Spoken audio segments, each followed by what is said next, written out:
بقولك ايه، اوعي تراهني في حياتك انك تعرفي فلان او ما تعرفيهوش، لان الحاجه الوحيده اللي هتقولك انك تعرفي البني ادم ده هي وقت الخصام ووقت المشاكل.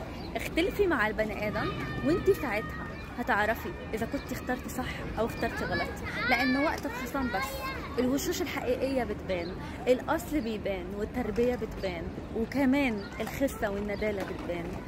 هتقدري تعرفي اذا الشخص ده صح ولا لا، واختيارك كان صح ليه وكان فعلا صاحب امين او لا، لما تختلفي، لما تشوفي ايه الحقد والغل اللي كان جواه وطلعه ليكي وقت المشكله.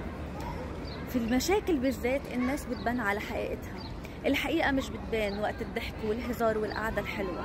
في ناس كتير قوي عاشرناهم لمده سنين وكنا فاكرين ان هم امان وسند واصحاب وجدعنه وايه، ووقت ما بنقع معاهم في مشاكل بيظهروا على حقيقتهم.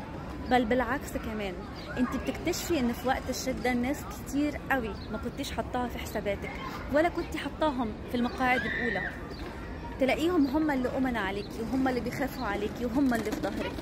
كان الناس اللي انت امنتيهم على نفسك والناس اللي انت كنتي بتراهني انه مهما حصل هم في ظهرك، هتلاقيهم هم اكتر ناس بياعينك وموقعين لك ظهرك.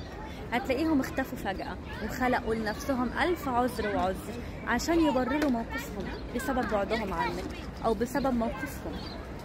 هيبقوا بيدوروا على الغلط كده، بينقوه تنقية علشان يدوا لنفسهم أعذار يقنعوا نفسهم بيها إن هو ده السبب اللي خلاهم إن هم يتخلوا عنك.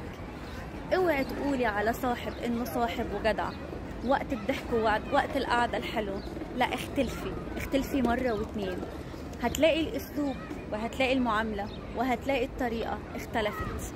يا اما هتلاقي الحلو اللي بيخلق لك الف عذر علشان يفضل جنبك ويبقى سندك، يا اما هتلاقي الصدمه كبيره في الناس اللي كنتي فاكراها سند.